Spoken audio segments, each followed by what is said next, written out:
the minute that something doesn't serve me, it's time to reconsider. Hey friends, what's up? In true Allison Makes a Sit Down video fashion, this is my second time recording this. And it's my second time recording this because my dog decided that she wanted to mess up the first time. And I couldn't tell you the number of videos that I have made that started like this.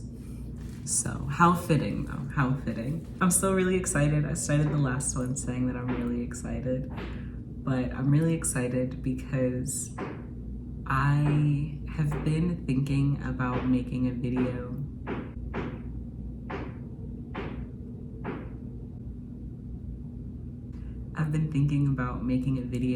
about the past 4 years. I've had a YouTube channel for the past 4 years and all the different things that have happened, the lessons that I've learned.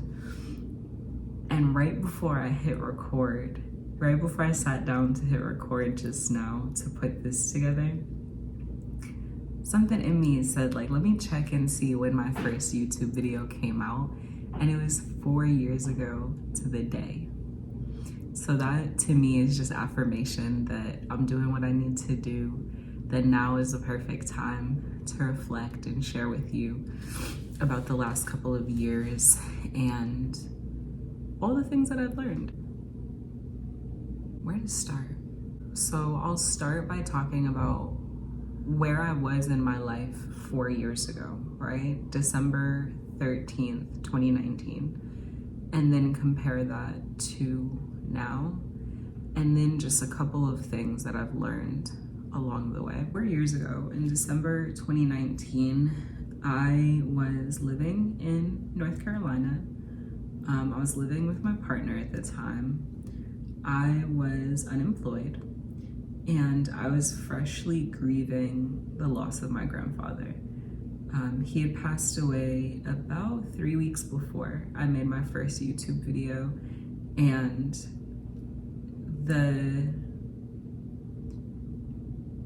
I want to say after all the family phone calls that I made, the next one was to my job to quit. I was working like a dead end. I mean, it wasn't quite dead end, but I was working a temp job that I didn't really want to be doing. And that was probably one of the first of many indicators, like, no, it's time to make some changes. So that experience, that grieving process, totally shook my foundation and made me change my perspective on a lot of things. It was one of the first things that had happened that made me feel like I'm not living right. I'm not doing what I need to do, right? And I say that because North Carolina never seemed like a good fit. And there were so many different indicators that were pushing me away from there. You know, in the span of 2019, I think I quit my job. I was working as a case manager and I quit my job in June, maybe. And from June to December, I could not find something that I wanted to do. So that was kind of like my first like push, but I didn't know it at the time. And I ended up having to come home in October because I was just worn out, just burnt out from life. And my grandpa had said, you know, you could come home if you want to. And it hadn't crossed my mind ever to move back to the tri-state. I was like very adamant. I wanted to stay in the South, or I just wanted to stay far from home. Things just weren't going how I wanted them to. And so when I made my first YouTube video, my first ever YouTube video, it was because it was something that I'd always wanted to do, even in college. And if we're being honest, I probably should have hopped on that bandwagon in college, because boy, getting on YouTube in like 2014 and 2015, who knows where I would have been. But this is perpetually a hobby. But I figured, fuck it. And I have things to say. In the years prior to me making a YouTube channel, I still have it, but I was very active on a blog. And I made that blog because I felt like there's no way that I'm the only person that has the problems that I have. And I initially started it to kind of be a guidebook for folks in their early 20s to feel less alone. But in the time that passed, the more that I relied on that as a way to share, I started documenting like some of the difficulties that came up for me in my early 20s. So by the time that I, made my first YouTube video, December 2019, I was 24 years old. I was like, man, I have nothing to lose. Let me just post something and talk about, again, where I am. And I appreciate my younger self for having that level of foresight, because I realize now, as a 28-year-old, I'm looking 30 in the face. I'm gonna turn 29 in 2 months. But the older I get, the more that I realize that, particularly for millennials, this might even be true of Gen Z, probably actually is really true for Gen Z, there's a finite balance between everyone seeming so accessible via technology, but then at the same time, these high levels of isolation, right? Because even for myself, when I lived in Asheville, I had like maybe 2 friends, 2 or 3, and I'm just like, yo, I need something to do with my time also, because I had quit my job. And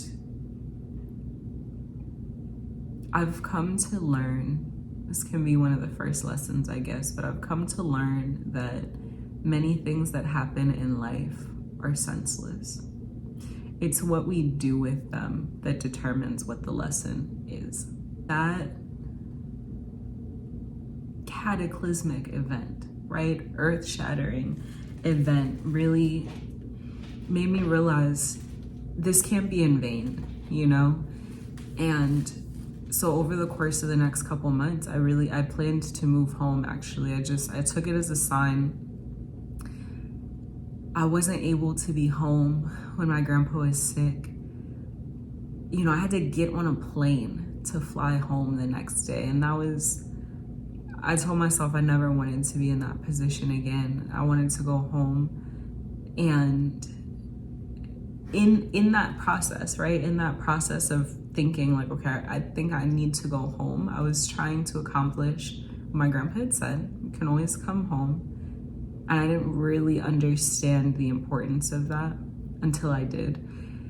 And then it made the wheels start turning of, like I talked about soon after, once I really started to put things on YouTube, talked about there was a gap between the life that I made, that I thought that I wanted, and then how I felt about it, right? And I was like, it's time to unravel. So again, that was December 2019. In 2020, for what was in my control, I ended a very serious relationship. The whole thing, it was awful. It was awful. We lived together, finances, all this. Oh my God, that was a lesson. Don't do that shit. I went through a crazy breakup. I moved home, technically. I moved home to my parents' house. That was not the plan, because the pandemic started then. I started teaching virtually, which that wasn't in my control, but I started teaching, and then I started grad school. Suffice to say, I was a different bitch by the end of 2020. than I had been in 2019. I think in 2019 and the years prior, specifically 2018 and 2019, I felt like life was just happening to me, right? Like, and I was trying to make my way, but also just didn't know what I didn't know. Whereas in 2020, I was like, I think I might be that bitch. Like, I think I might actually have more power in my life than I realized. Also in 2020, on a very serious note, the day before I was supposed to start teaching, my older sister passed away. She went into hospice, I want to say maybe like the week after I took my qualifying exams to get my teaching license, you know? And so there was never, in this version of reality, there was never a version of myself that was not consumed with grief while also consumed with that career change and becoming a teacher. And I guess that was another lesson that I learned as well, is that for all the things that I do have control over, and I've learned it's really not that many, but for the things that I do have control over, there will always be events, situations, people that I can't control that will affect my path, and all I can do is respond. My plan for myself in teaching went into it thinking, how perfect that I'm starting teaching at 25, I'll teach till I'm 30. And I'll see how it goes, and then I'll pivot from there. I'll either stay a teacher, which really at that point the plan was, you know, I'm gonna have a master's degree in teaching. I will have my license. I could just always do this. Let me get myself a job that will never not exist, like teaching. Or I'll do something else. But then I'll have the background of teaching to, you know, rely on and say and prove to people, like, you know, I clearly can work with children. I clearly can work under pressure. I know how to lesson plan. I know, you know, curriculum development and execution, all of those types of things. But like I said, the way that my teaching career panned out was so marked by grief that it got to a point that my mind and body were like, you need to sit with this, right? Because like I said, it happened the day before. I only took 3 days off. So I made it exactly 2.5 years. Halfway through my third year of teaching, I said, I can't do this anymore. Everything in my life was pointing me to this is not working. So I had to give that up. And a lesson that has come up even this week for myself is that toughing it out is not a reward. There is no prize for putting yourself in hard situations.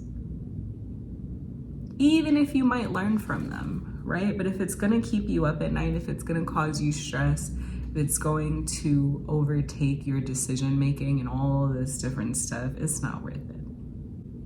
I'm at a point now, I'm 28 looking at 29, and 28 looking at 30, really. If you're into astrology, my Saturn's return is in March, but I really feel like that bitch started early because 2023, as it relates to this trajectory and then also as a standalone, 2023 has really offered me a certain level of cushion and stability to fine tune, right? I'm not making any major drastic changes in my life. I'm very much situated when it comes to my relationship. I was single for 3 years and got into a relationship at the end of 2022. Y'all will never see him. Sorry, he doesn't want to be on here. We've talked about it. He was like, man, I hope you blow up, right? I love that you have this as a hobby, and I will never. The man don't even post on his own social media, sorry. But, you know, I was single for those 3 years, then we got into a relationship. This relationship has been such a place of healing and of comfort and of unlearning and relearning.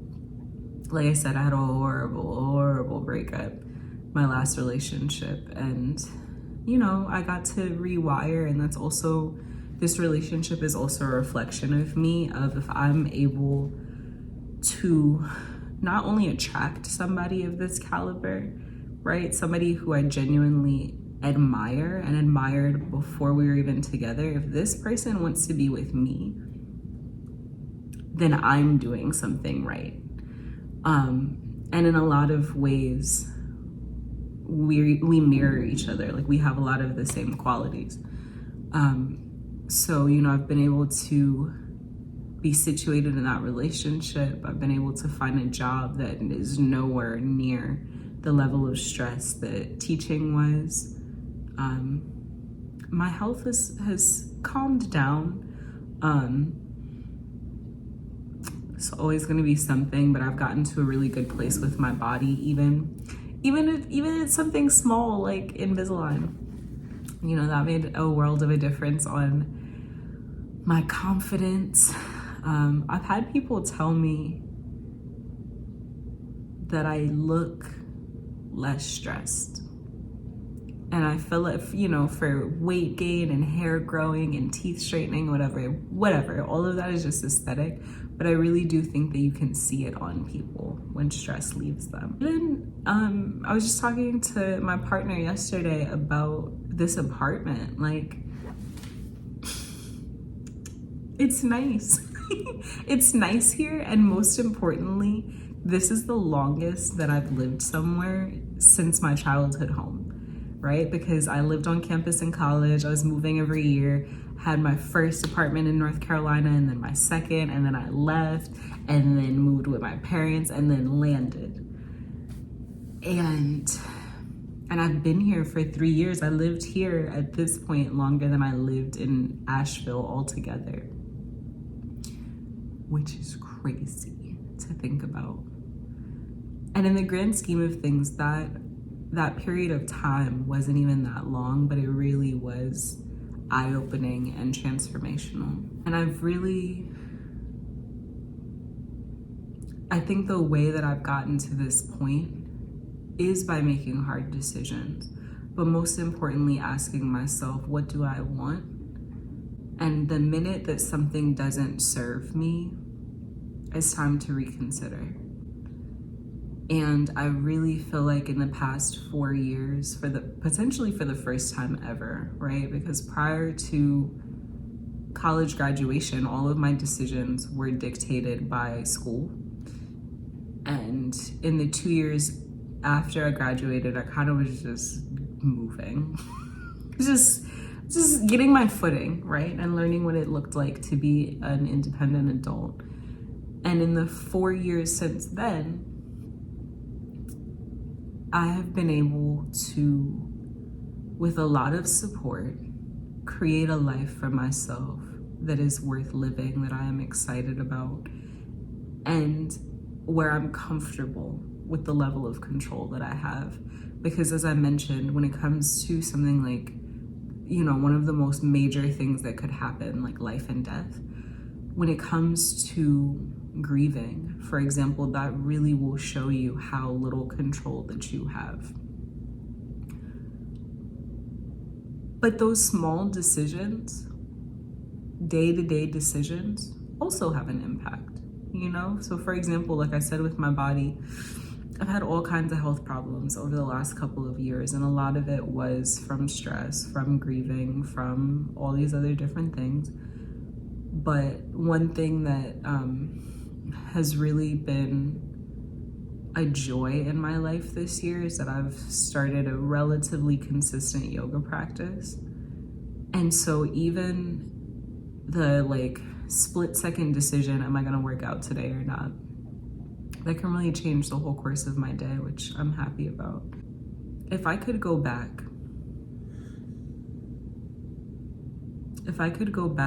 to the version of myself 4 years ago that made the decision, I want to start a YouTube channel, I think I'm going to edit a YouTube video. I'm going to make and edit a YouTube video. I would tell them to just keep going.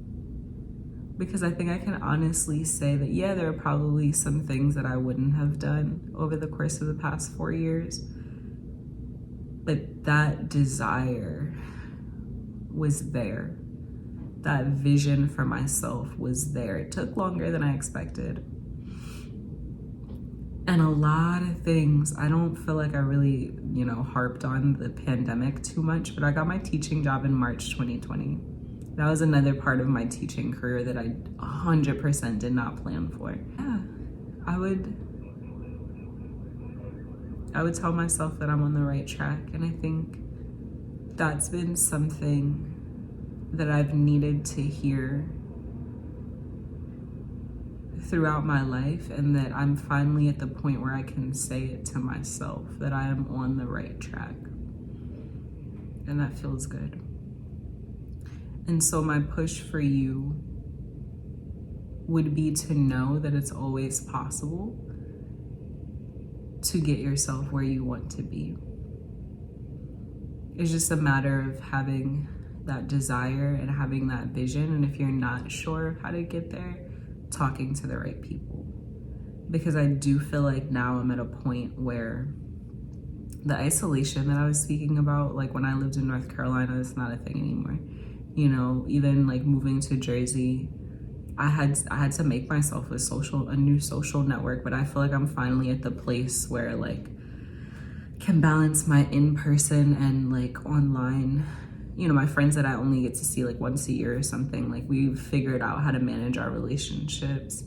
I've been able to spend so much time with my family over the past 3.5-ish years since I moved, which it's invaluable. I think I've definitely learned from losing 2 close family members back to back is that if I ever have the feeling of, I should call this person, or I should, do I want to be annoying and send this video? Yes. The answer is always yes. Because even with my sister, like I had this feeling of, I wish that I talked to her more. And upon going through our text, I read every single text message that I had saved on my phone. I always answered. And it still didn't feel like enough, right? So, that's important too. And so with a lot of support, it's always possible, and it's important to have a starting point though. And I am very proud of myself for realizing that I wasn't where I wanted to be and making those changes, and also recognizing now I'm at the point where, now that things are good, I have to learn how to make changes that aren't like life altering. Like if I want to change a certain situation, does it have to be this like earth shattering? Oh my God, probably not. But I've had to make so many big decisions over the past couple of years, and I'm tired. I'm tired, but I'm energized. So I just wanted to do a bit of reflection with y'all. Thank you to the folks that are subscribed, that have watched my videos, the folks that fall asleep to my videos. Something that I learned in the past 4 years that I was not keenly aware of, but this is probably the compliment that I've gotten the most in the past couple of years, is that I have a fantastic speaking voice, which I thought that. and that's pretty rare for people to think of themselves, but like I've had friends text me like, yeah, I fell asleep to your video last night, or like my students would tell me like that one was good. So that makes me feel good. It makes me feel better about sitting and talking to myself front of a camera. And I'm so excited. I'm so excited to continue to not just share, but quite frankly, document the journey that I've been on. One of the great things about having this space is that I can look back, and that's positive. So continue to be you. Realize that you are never in a fixed position. Think about what changes you want to make, if any. And if you don't want to make any, how are you going to maintain the position that you are in? And know that there are people there to support you. You just have to seek them out if you haven't already. And I appreciate y'all being here. I'll see you in my next video.